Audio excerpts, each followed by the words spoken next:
Welcome to our Matchweek 3 preview. A full programme on this weekend with Liverpool versus Arsenal being the standout tie. That's a Monday night, Tuesday morning game, that one. Let's begin our previews then on the south coast of England. It's not an easy tie away at Brighton. Talk up United then. What's Ole learned from midweek that he's going to apply at this weekend against Brighton? Well, not too much because majority of those players won't be playing. He'll know that the ones that came off the bench that made a difference in Rashford, people like Rashford, coming off, and we already know the quality that he has. But it's that core of that midfield, and I think he needs to figure out how he's going to play Van der Beek, Bruno, and Pogba, or if one has to be sacrificed. And a more defensive-minded player comes in. It's going to be a tough match, Brighton have played really well this season. You look at the first game against Chelsea. Yes, they did lose it, but they were by far the better team. And then last weekend they got a very good victory against Newcastle. And it's going to be tough. The way Potter has organised his team, got them playing a certain way. United have to be at 100% to win this, and they're expected to win because 2 defeats, to start the season is unacceptable and won't be tolerated by the fans. I tell you what, United fans will be worried because they are in effect still in pre-season. Gogs, Brighton, as Craig mentioned this season, impressive. In midweek, I think Graham Potter rested 10, made 10 changes. No, he made 11 changes from the 3-0 win over Newcastle. That's the strength and depth that this Brighton side have. And I want to highlight one player, Tariq Lamptey, that the right back they got from Chelsea. He's 20 soon, I believe. What a player. What a few performances he's put in, yeah? Yeah, but to touch on what Craig was saying, this is going to be a real test for Ole, actually, with Brighton and the form they've been showing out through the past 2 games. And to the fact that you just said they're still in pre-season mode. August doesn't well for the United side that's coming into this side. I mean, Potter reads his opponents really well tactically and sets out his team really well playing against them. You guys, especially United fans, need to really worry about this game. I mean, even more than the Palace game, if you ask me. Well, we know for a fact that Yves Bissouma won't be involved because he got a silly red card for that back flick kung fu style kick last weekend. So, but apart from that, Brighton look like the team to fear here, Bob. Yes, definitely. This is a real banana skin for United, I think. Potential banana skin. It's like another word. Banana skins. Yeah, another word about Lamptey. Chelsea let him go. He's on a permanent transfer, not a loan, because they had Reece James. Yeah. Now, we all know Reece James is a great prospect. I mean, no question about that. And they didn't think Lamptey was quite as good. They kept James. But the way Lamptey is playing, some people are wondering if Lamptey isn't actually better than James. He's quicker. I mean, James has got a great shot on him, scored a goal already this season, a spectacular long-range shot. Against Brighton. Lamptey, going forward, he is really something to behold. Even defensively, Bob, because he was chasing back, even on the left side, his opposite side. I remember sliding tackles and stuff like that. He was all swashbuckling. Yeah. Would be ironic, wouldn't it? I mean, Chelsea got too many players, basically. They don't know who they're going to start. They let one go, and they might have let the wrong one go. I mean, really. Just touching on that, Bob, sorry. I think if we go back to last season, I think it was a Boxing Day fixture, and it was Chelsea versus Arsenal. And Lampard actually gave Lamptey his debut in that match. How did he do? Do you remember? Yeah. I mean, he did really well coming off the bench. But the fact was that Chelsea actually did want to try and keep him. But, because of limited first-team opportunities, I mean, he looks ahead. He's got Aspilicueta. He's got Reece James ahead of him. And he must have known that they were going to sign a few more defenders. So, I think Chelsea did try everything that they could to keep him. He turned it down, and he ended up joining Brighton in January. So Chelsea sold him so they wouldn't let him go for free in the summer. So it was one of those, it's either keep him for another 6 months and not get anything from him, or sell him in the January transfer window, which they ended up doing. So I mean, it's always tough. Yeah, I agree with what Bob says. When you have that many players, to try and identify which one's going to be better than the other. But at the end of the day, you can't keep all the players happy, and you can't keep all the young players there. And Lamptey, to his credit, was bold enough and brave enough to make that decision to leave Chelsea and join a team like Brighton. Well, his form's been awesome since Project Restart. It's a 7:30 p.m. kickoff on Saturday. It may or may not help your dinner go down well, Man United fans. Brighton against Manchester United. Moving on to two teams with a 100% record. They meet up at Selhurst Park. Crystal Palace against Everton is a Saturday 10 p.m. kickoff here. Bob Holmes, two perfect teams. I want you to talk up Palace here. What have they done right? What's Roy Hodgson done right this season? How have they got 100% record after 2 games? I don't know, honestly. It's a mystery. I always give Palace to lose. I look at them and I wonder how on earth they do it. I look at Roy Hodgson. I wonder how on earth he does it. But they're a cussed side, aren't they? They keep popping up with results. So you've got to hand it to him. I mean, you'd think he'd be out of touch by now. I mean, he was a complete disaster at Liverpool. He wasn't much better with England. And here he is at Crystal Palace. I mean, he saved them, didn't he? A couple of seasons ago. They looked doomed. He took over, performed a fantastic rescue act. And they were in the top half of the table for the latter part of that season. And again, comfortably mid-table last season. And here they are starting again, another season. And they've got no big names. Only Zaha. I suppose you could say he's a semi-big name. Again, another player that Manchester United had, but that's a well-documented story, what happened there. But he's carried them, I think. He's their biggest name. He's their best player.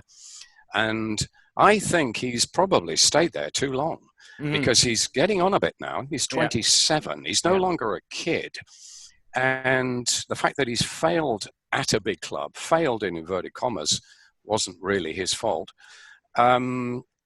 Maybe nobody wants to touch him now. So he's destined to stay at Crystal Palace unless they go down. But there he is. He's the main guy that keeps them up every year. His only hope is if they go down. So what does he do? No, it's amazing. But they've got their hands full, I think, with Everton. Everton have started really well, and I think their only weakness is Jordan Pickford, actually. Yep. I was okay. Moving on to Everton, Gogs. They're free scoring this season. That front three of Richarlison, James Rodriguez, and Dominic Calvert-Lewin looks like good fun. Yeah. Yeah, I mean, before the season started, I thought the weight of expectation from Everton fans will also weigh down on the team. But they've been playing very carefree football, and like you said, it's been pleasing to watch.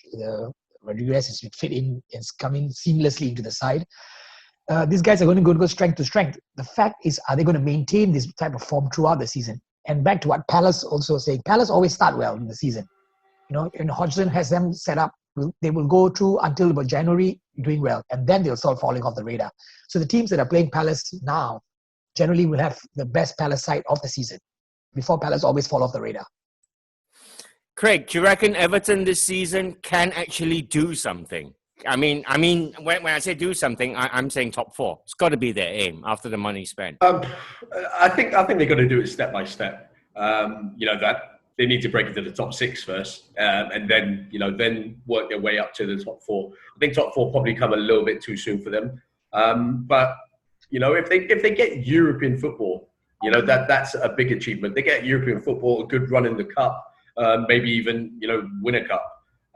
It'll be a very, very good season for Carlo Ancelotti and Everton.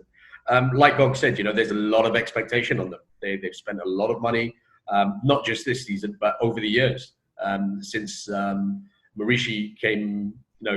Took over Everton. It's a lot of money that they spend without really any returns. So there's expectation there for Everton and Everton fans, especially when they just look across a road and they see, Liverpool like dominating English football or starting to anyway. So there will be envy looks, looking at the red half. But, it's something that they can aspire to, it should spur them on a little bit longer. But yeah, I think for Everton, no top 4, top 6. All right, brilliant stuff. Crystal Palace versus Everton. It's a 10 p.m. kickoff. Continuing our look at Matchweek 3 then. West Bromwich Albion against big money Chelsea. It's a Sunday, midnight kickoff. I want you to look at West Brom first, Craig Marias here. Slaven Bilic, what can he do to stop the Baggies leaking goals? On Tuesday, they were knocked out by Brentford in the Carabao Cup. What can Bilic do here? They haven't got a lot of money to spend either. Yeah, I always thought, it would be tough for West Brom to have a good season and to stay in the Premier League. I really feel for them. I don't think they've really particularly invested well. They've basically just gone out and got the players that they had last season on loan. They've made them permanent deals. It's always a little bit of a worry when you don't have anyone right up there that can score you goals. The only big on a plus, regular basis. The only big plus is Branislav Ivanovic, who I understand they signed from Zenit. Still looks like a mean beep, doesn't he?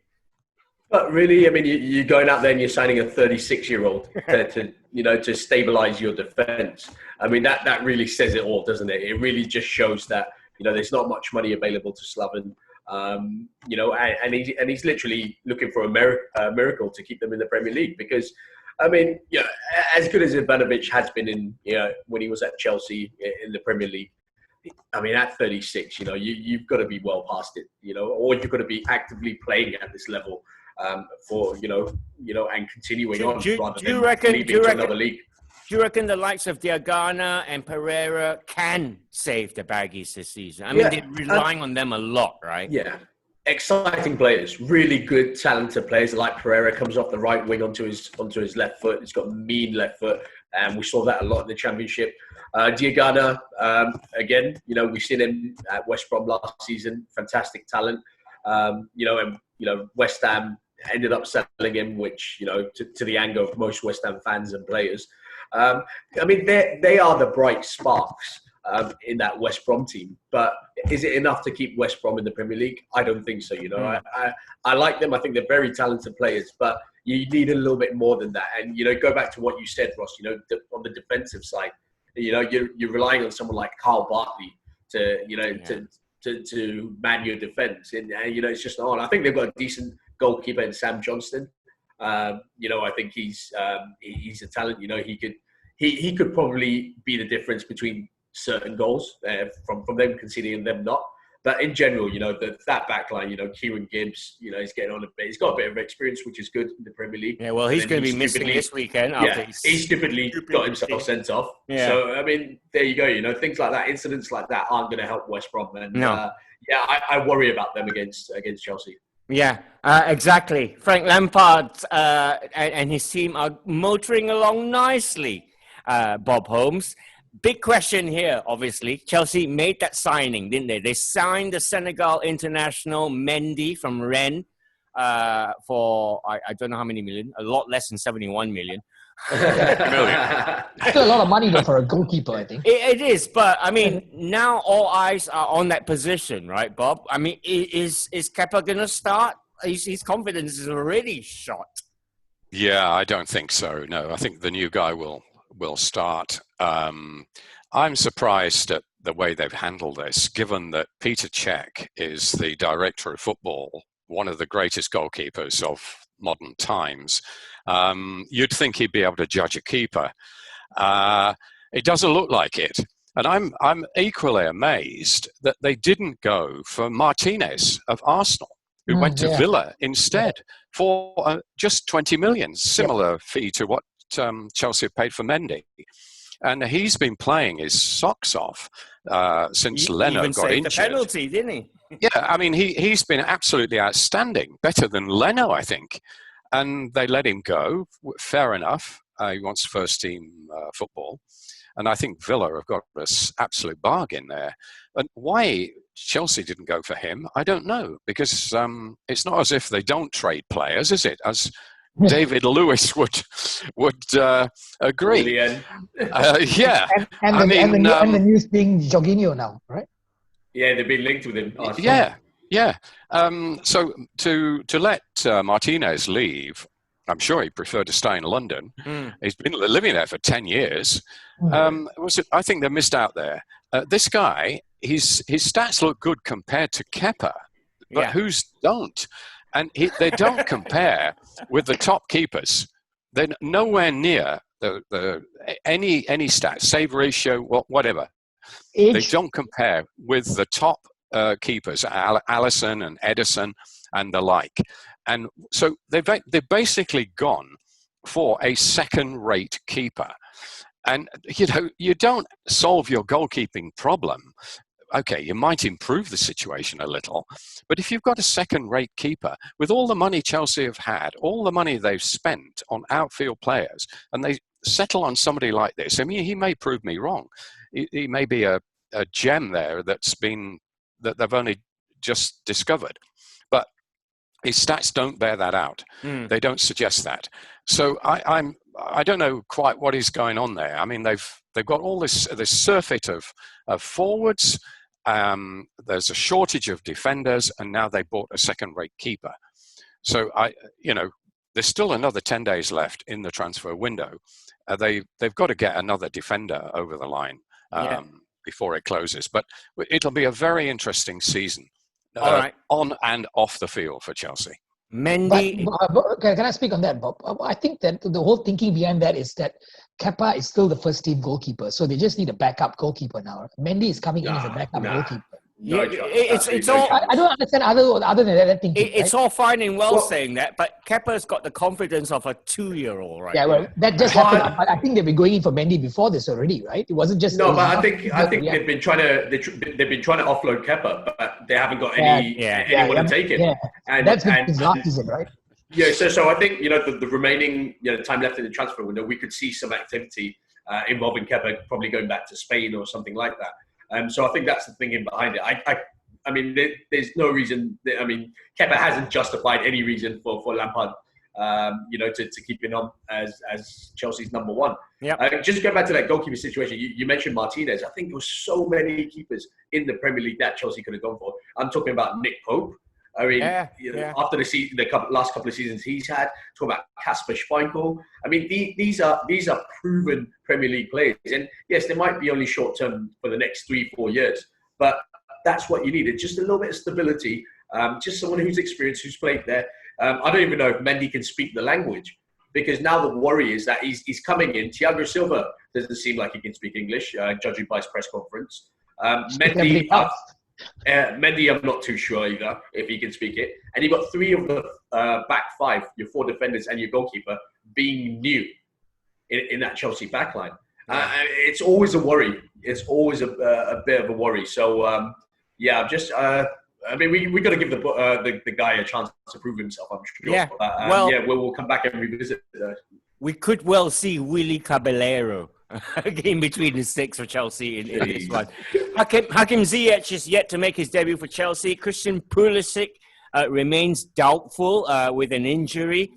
For West Brom, Kieran Gibbs will definitely be missing, suspended for the red card last week against Everton. So Connor Townsend will probably come in and replace him. Hal Robson-Kanu was a 2-goal hero. I say 2-goal hero for West Brom in midweek in the Carabao Cup. Apart from that, they haven't got a lot else going for them. midnight kickoff, that one. West Brom against Chelsea.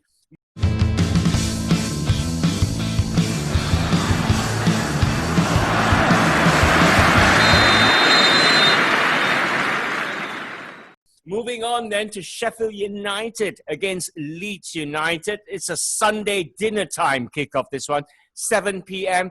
Gogs, for Sheffield United, things haven't gone well for them. They've lost their opening 2 games. They got knocked out by Burnley in midweek. And, of course, last weekend, lost to the Villa 1-0 as well. So Do you reckon they're getting found out this season? Yeah, I think well, I think we had this conversation off the camera early on, but yeah, I think they've been found out. We weren't playing really well against Villa also. I didn't watch the earlier game, but I was watching the Villa game, and I was surprised we didn't score more goals, to be fair. But their goalkeeper had a real blinder. But that whole overlapping fullbacks and all that's been found out, and without an out-and-out striker, you're not going to go anywhere. And I think they've been probably going to be replaced by Leeds as the team of the season of that. As it came up and doing well, kind of thing, I mean, they're playing Leeds this weekend, and that's got Leeds are on a stormer. Well, this is it. It's a Yorkshire derby, Craig Marias, and if you can't lift do you know what I mean? It's like it's a City United, Liverpool, Everton. It's Sheffield United, Leeds, right? You've got to lift yourself for that one. You definitely do, and they've got off to an awful start, and I think you're the one that predicted it, Ross. You expected them to really crumble this season and really struggle. I can kind of see that, but again, I do worry about the other two newly promoted sides in Fulham and West Brom. So I think they'll be in that relegation battle, but whether they'll go down or not remains to be seen. But yeah, they're really going to get themselves up. Just go back to what Gog said. You got to remember in that match they did miss a penalty and everything. So it's a big chance. It's a game-changing chance right there that they squandered.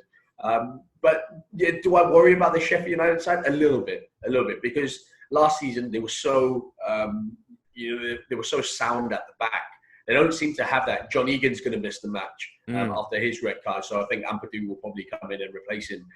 But that defensive solidity that they had, it was so good to watch them. You had your fullbacks going up and down. The third centre back making his run.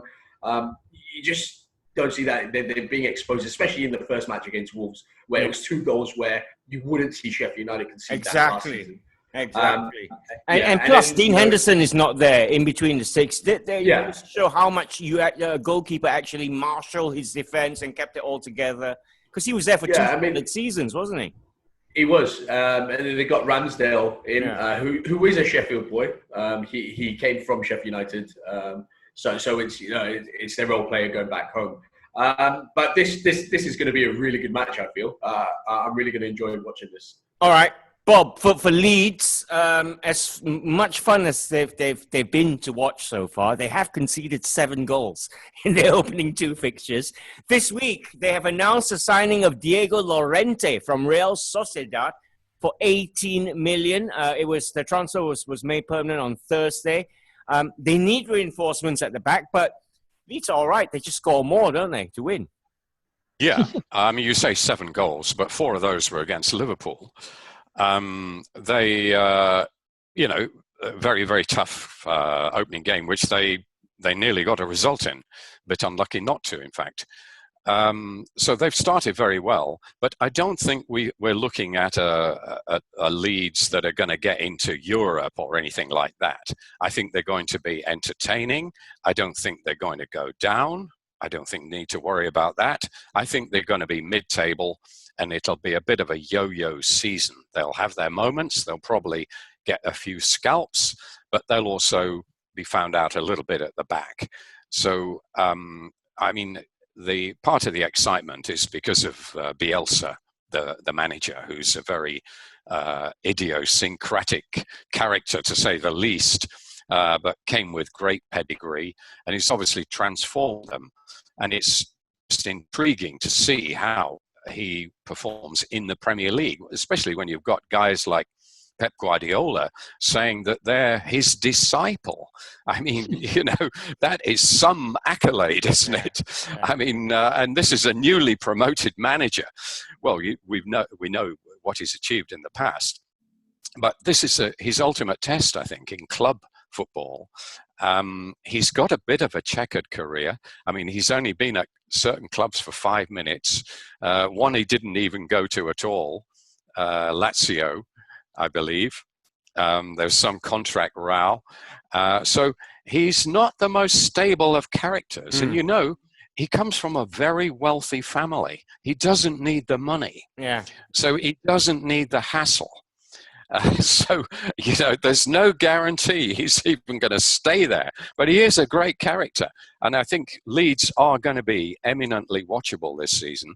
It's mainly down to him, which historically they never were, of course, Leeds. No. I mean, old-timers will know of dirty Leeds, won't they?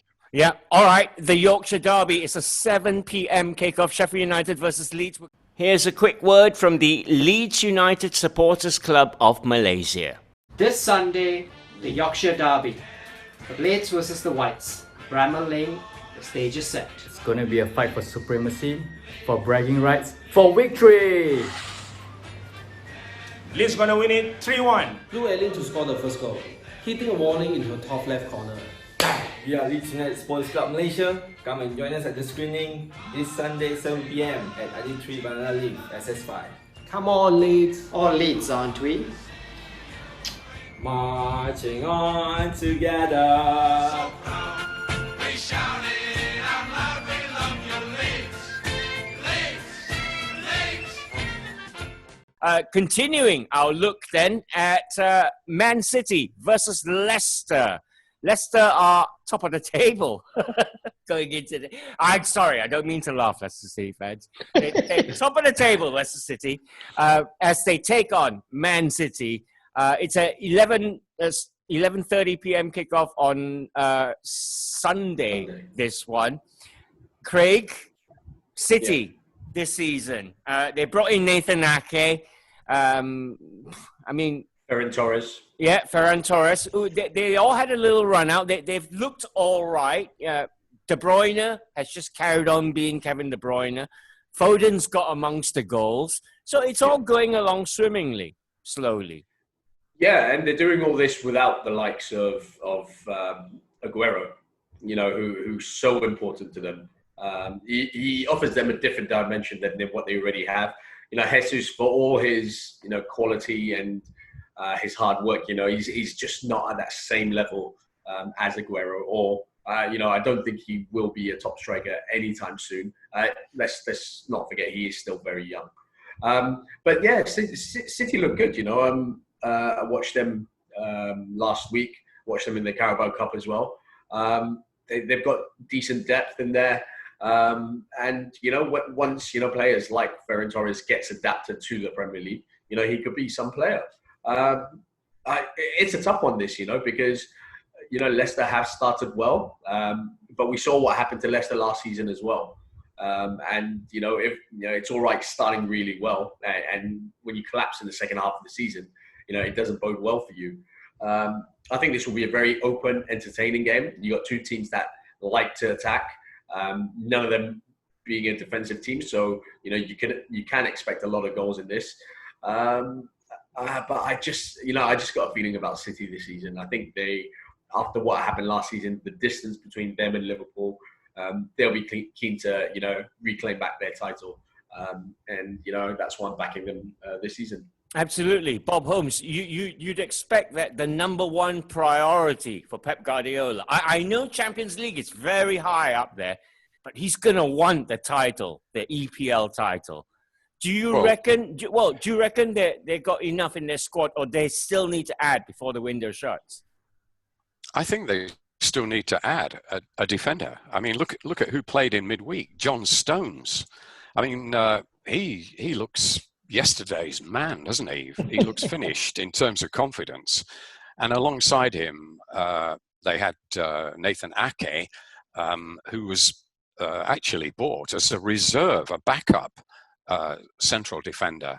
They were hoping to get Koulibaly or somebody of that ilk. They still might, but the transfer is proving difficult to get over the line. They need a commanding central defender to play with Laporte, who's injured again. I say again because he's their outstanding central defender without question, but he does seem to be a little bit injury prone. And there's another worry. If he's going to be injured half his time, then City are going to miss another central defender if they don't get somebody in the next few days. So that's their priority. Scoring goals, well, Phil Foden can't stop scoring, can he? On and off the pitch. But seriously, I mean, he is popping them in, isn't he?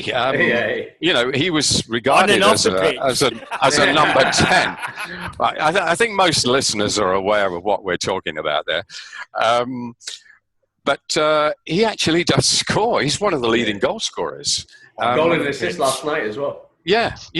So, you know, he's finally coming through. You know, Pep is playing him more. It could be his breakthrough season, right? In terms of first team regular. It could. I'd like to see. I mean, I was expressing doubts a couple of shows ago about whether he is really as good as he was cracked up to be. But so far, so good. He's looking very good, and the goals, adding goals to his game, I think is a very important thing for a number 10 who can score regularly. Then that's great. So it's looking good, but I do think they need another centre back. I think with Foden, the good thing about him is how versatile he is. You know, we saw Pep play him on the right hand side. On the wing, you know, he can cut it onto his left foot. He's been earmarked to fill in that David Silva role in the central areas. So, and he can play wide left as well. So he can play a variety of positions, which suits Pep down to a T. I mean, he's so gifted that I reckon he could be, you know, by the end of his career, if all goes well, injury-free, and you know, continues on the right path. You know, we talk about Wayne Rooney being one of the greatest, you know, players that England have produced. I think this guy could surpass him. Wow, big shout! That's a massive shout. And let's face it, it's a credit to how well Pep has nurtured him thus far. Yeah. Looking at Leicester, Gogs, Leicester actually got knocked out of the Carabao Cup. They lost 2-0 at home to Arsenal in midweek. I was trying to find positives from that game. I saw the highlights. I thought James Maddison, who was given a proper run out, at least he looked all right. And they need a James Maddison firing, Leicester City. I mean, many changes in that midweek defeat. But Maddison looks like he could be up to the Maddison. They need him, don't they? Yeah. They definitely need him for this league. But what you're saying is, I think the Carabao Cup exit is probably a blessing in disguise for Brendan Rodgers at this point. They're going to be concentrating on the league. They're probably looking at top 6 right now. After what they achieved last season, they probably be trying. We all thought they were punching above their weight last season. They're setting the standard. They're top of the league right now. They play good football. You know, they should be looking at top 6 this season. There's nothing to stop them from coming down. They're not a mid-table team anymore. Leicester City are now up there with the top and maybe knocking even the top 4 though.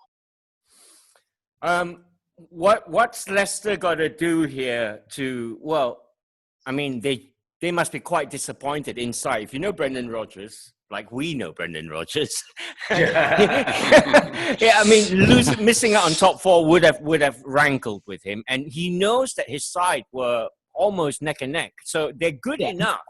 Can they? Can they? The MCO is what? Yeah, the MCO came in at the wrong time for them. You know, post MCO just totally fell off the radar.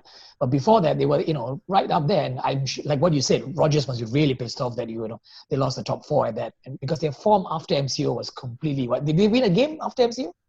I'm not sure. Yeah, but Gogs, I think the whole second half of the season, their form was terrible from January onwards. But it's just that the points gap that they had was such a big one. And then, you know, Chelsea United were, you know, from that period on, they were just closing it down. So while they were sat in third, you know, they were dropping a lot of points from January onwards, if I'm not mistaken. And then they obviously got overtaken in that NCO period. I mean, what did Leicester have to do to kind of compete with the big boys and, you know, stay that top 6? Do they need to buy? Well, they need to keep their best players. That's what they need to do. I mean, it's not going to help. Firstly, they need to keep their big players. Yeah, it's not going to help if every season, you know, one season it's Maguire that's going. I mean, previously to that, it was Mahrez, but that was just after. Now Chilwell's gone. Chilwell's gone. First it was Maguire, Chilwell. You know, if Maddison has a standout season this year, you know, does he go? If Tielemans, you know, has a really good season again, does he go? So, I mean, it's all right, you know, replacing them with quality and, you know, in the next 2-3 years, these players blossoming. But if you really want to compete, if you've got real ambitions to kind of aspire to be in that top 4 or consistently be in the top 6, you know, you really need to keep your core of players. And if they're going to be known as a selling club, you know, where, you know, Soyuncu, for example, you know, if he has another good season, does he go off to City next season? You know, if it's going to be that kind of, you know, transfer kind of thing that Leicester are are going to do, then I just can't see it happening. At some point, it's just not going to last. All right. Man City versus Leicester City is a Oh, really? Sunday, We forgot to- Sunday 11:30 p.m. kickoff.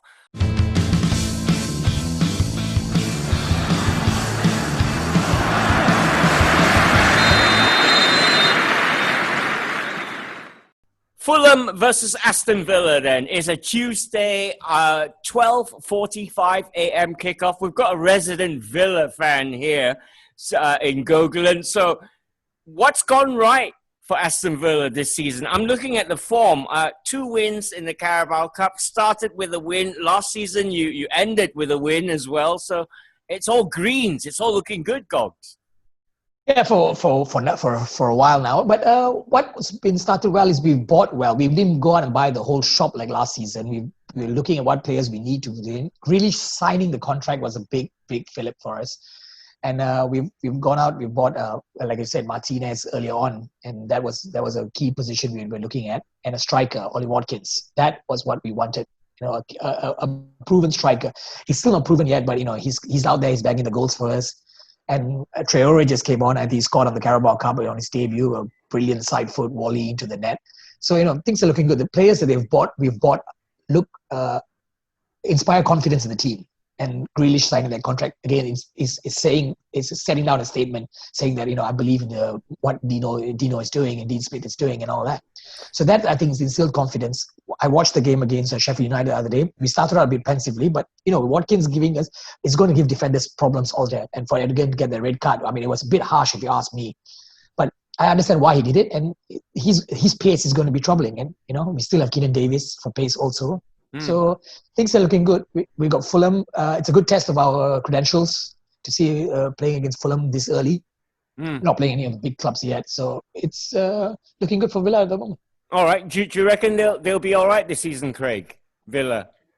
Yeah, I actually do. I think the major difference from last season to now is that defensively they look a lot tighter. It's harder to break them down. I don't think they'll concede as many goals as they did last season. And like Gog said, I think the goalkeeper issue was a big one. But even if we look post MCO, defensively they looked a lot tighter, and they needed to stay up. And I think they've taken that into this season. John Terry, I'm sure, would have had a lot of input into that defense and the way they've set up and the way they're structured. So yeah, I think Villa will be fine. I think like what Gog said, Watkins has got off to a really good start at Villa. Added, if Traore comes in and bangs in a few goals, they don't have to rely on your Wesleys and your Samatas, who I think have still failed to kind of hit the heights required. Samata's gone on loan to Fenerbahce. Oh, is he? Oh, okay, fair enough. Okay, for Fulham, Bob, they haven't started well in the Premier League. Scott Parker he would have earmarked this one, home against Aston Villa. This is where we start getting points. Yeah. Although he probably didn't bargain for Villa buying so well and Grealish signing and Martinez coming in and all that, did he? He probably thought the moment they qualified and won the playoff final to get into the Premier League, he probably thought, right, the teams that narrowly escaped relegation the previous season are going to be the ones we target, and Villa being one of them. But Villa are transformed by, I think, the superb buying, very good judgment of players there, and an excellent manager in Dean Smith. Whereas Fulham, they've got an excellent manager, I think, in Scott Parker, but they haven't bought anybody, or anybody we've ever heard of anyway. And I think they're going to struggle.